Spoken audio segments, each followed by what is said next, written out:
Agora vamos falar sobre a anticoncepção de emergência.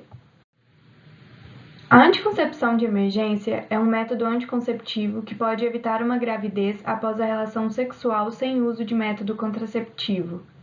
Também conhecido por pílula do dia seguinte, utiliza um hormônio por curto período de tempo nos dias seguintes à relação sexual. Diferente de outros métodos anticonceptivos, a anticoncepção de emergência tem indicação reservada a situações especiais ou de exceção, com o objetivo de prevenir gravidez inoportuna ou indesejada. As candidatas para a contracepção de emergência são mulheres que tiveram relações sexuais desprotegidas ou não planejadas, ou seja, sem o uso de método anticoncepcional prévio, ou ainda aquelas que fizeram o uso incorreto do seu método contraceptivo habitual. Nesse caso, pode-se incluir abuso sexual, ruptura de preservativos, atraso na administração das injeções anticoncepcionais, deslocamento do diafragma ou esquecimento do uso de anticoncepcional oral por mais de 24 horas. Recomenda-se também o uso da anticoncepção de emergência quando as pílulas não forem usadas corretamente, na presença de vômitos, diarreia ou no caso de intervalo maior do que 7 dias entre as cartelas. Por meio desse método, o risco de gravidez é reduzido em cerca de 75%. Há duas formas de oferecer a anticoncepção de emergência. A primeira consiste na administração de altas doses de uma pílula combinada em 2 doses ao longo de 24 horas.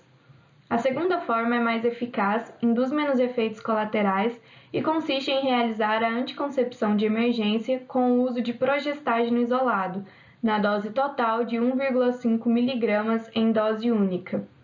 A anticoncepção de emergência deve ser feita o mais rápido possível, preferencialmente até 72 horas após a relação sexual desprotegida.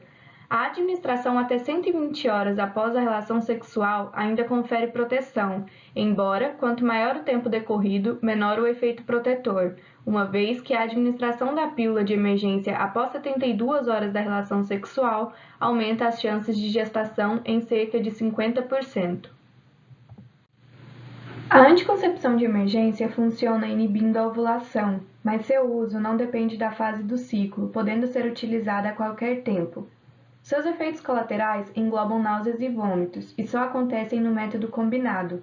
Se o vômito ocorrer nas primeiras 2 horas após a administração da anticoncepção de emergência, recomenda-se que a dose seja repetida. O diprostágeno isolado não possui efeitos adversos e não está contraindicado em pacientes com histórico de tromboembolismo. Ele é bastante seguro e não há contraindicações. É importante ressaltar ainda que a pílula do dia seguinte não afeta a fertilidade. Também não há perda progressiva de eficácia se usada mais de uma vez por mês. Ela também não é abortiva, ou seja, não exerce ação no organismo caso a fecundação já tenha ocorrido. A anticoncepção de emergência não deve ser usada de forma planejada, previamente programada ou substituir método anticonceptivo de rotina. O risco de gravidez ainda existe se as pacientes tiverem relações sexuais desprotegidas após o uso da anticoncepção de emergência. A maioria das usuárias da anticoncepção de emergência experimenta pouca ou nenhuma alteração significativa no ciclo menstrual, e é importante que se esclareça que ela não provoca sangramento imediato após o seu uso, que a paciente irá menstruar na época prevista para o seu período normal.